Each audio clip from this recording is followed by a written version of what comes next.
Assalamu alaikum warahmatullahi wabarakatuh, everyone. Welcome back to another episode of the Islamic Calling Podcast. We're joined with brother MENJ. How are you, bro? I wish I could say I'm fine, but I'm not because I'm just recovering from gout. Why are we still here? Just to suffer? Today, me and brother MENJ are reacting to a very popular YouTuber. His name is Casey Neistat. The guy recently became very Islamophobic, kind of Ah, very pro-Zionist. All right. Yeah. So Okay. let's get to the video. But I'm Jewish. I'm a very proud Jew. They're like maybe when I was a teenager, I remember Steven Spielberg's epic movie Schindler's List coming out. And I remember very specifically watching that movie, understanding that film was like a very true to life depiction of things that actually happened here on planet Earth. A graphic, in your face representation of the Holocaust. By the way, so basically he's building his argument, right? So look at what he's doing. So basically he's saying, oh, look at this. We were suffered, we were oppressed, and the Holocaust, right? The look at what happened. Look at all these movies that were made about us, right? This now justifies us bombing Palestinians.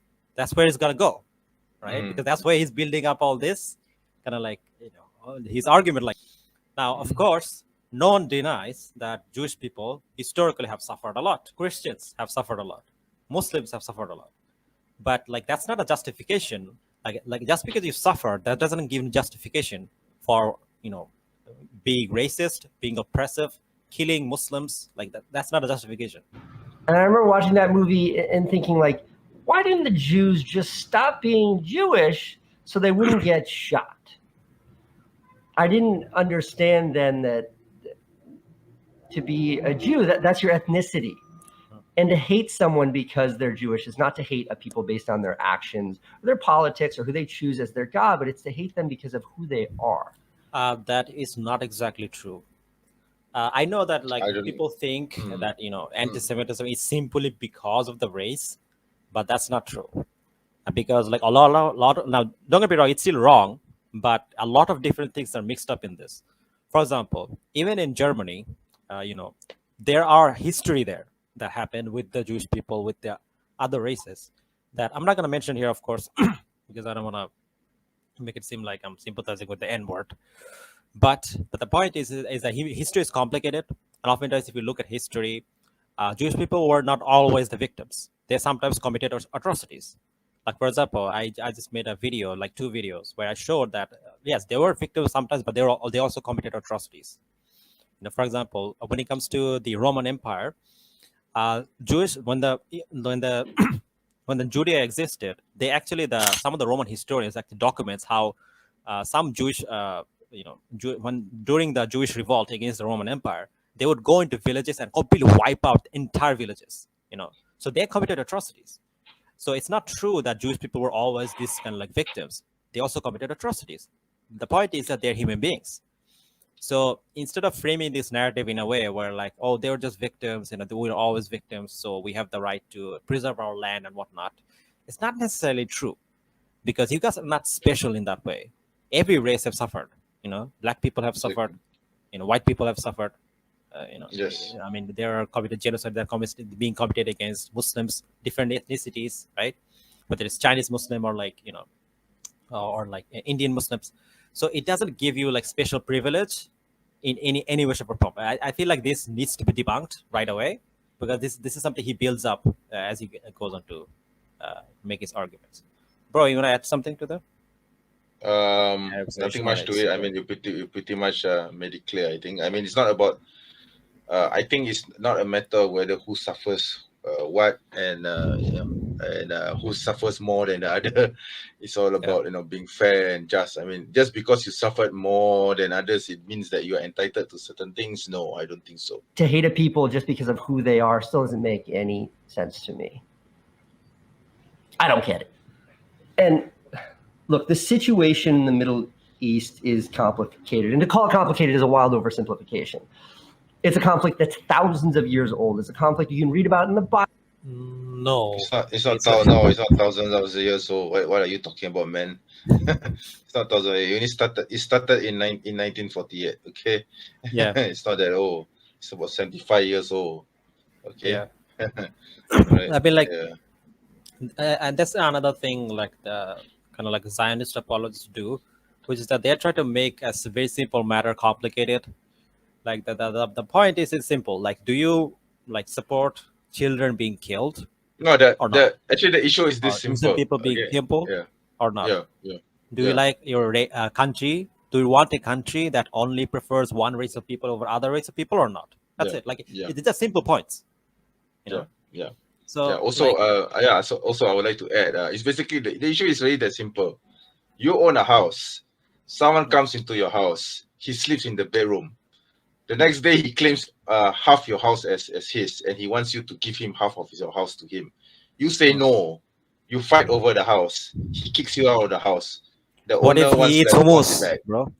What if he likes And then hummus? he starts collecting hummus and tries to drown you with hummus. Okay, so that's basically what it, in order to get the house back. So this is exactly what's happening.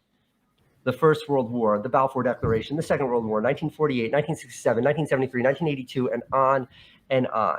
It's nuanced, it's complicated, and despite the world's very best efforts for peace, no one seems to be able to figure it out.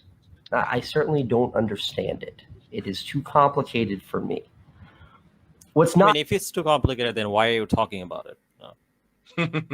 I mean, you made a video of that has like how many? Yeah, it's actually not that complicated at all. It has like 1 million subscribers, 1 million views.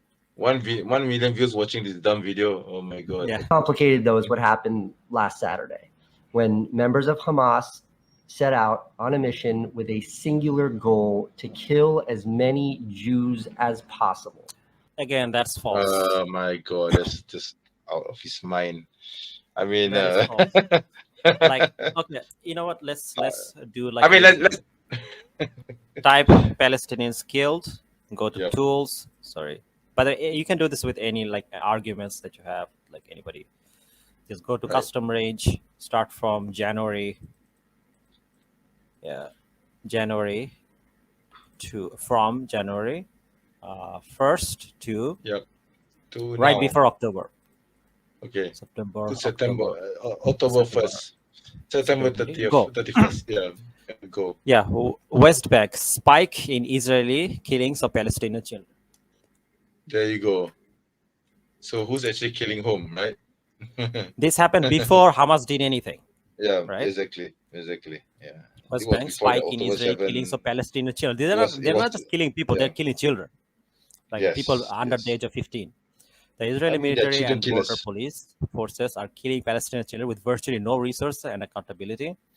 Israeli forces should end the lawful uses of lethal force against Palestinians, including children. The UN Secretary General should list anyway. So Jerusalem, the Israeli military and border police forces are killing Palestinian children with virtually no recourse or accountability. Last year, 2022, was the deadliest year for Palestinian children in the West Bank in 15 years. And 2023 is on track to meet or exceed 2022 levels. Israeli forces have killed at least 34 Palestinian children. Now imagine this, right? Imagine another country. You're in America, right? Imagine another country, let's say Canada, comes into your country, kills 34 of your children. Like, what response would you give to that country? Like, what would America do in this situation? America would wipe Canada off the map. No government in the world would tolerate this. No government. Yes. And people are saying, oh, Hamas is terrorist. No, then every country is a terrorist. No country would allow this. No sovereign country would allow this. This is insane.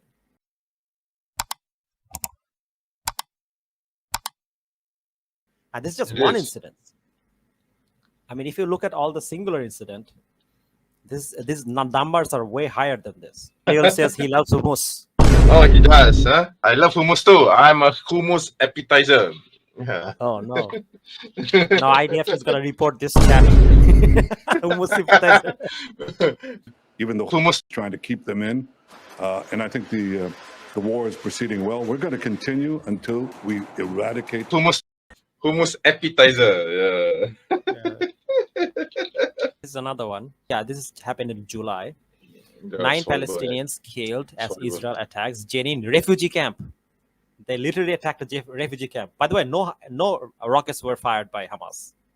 Randomly attacked a refugee camp in air and ground operation that included missiles and injured dozens. Israeli military has launched air raids on Jenin refugee camp in the north of occupied West Bank, carrying out an ongoing large-scale attack that involves missile and the killing of at least 8 Palestinians, according to residents and officials. In 9, I think so. Yeah, this basically happened in West Bank. There is no Hamas in West Bank, so this is just.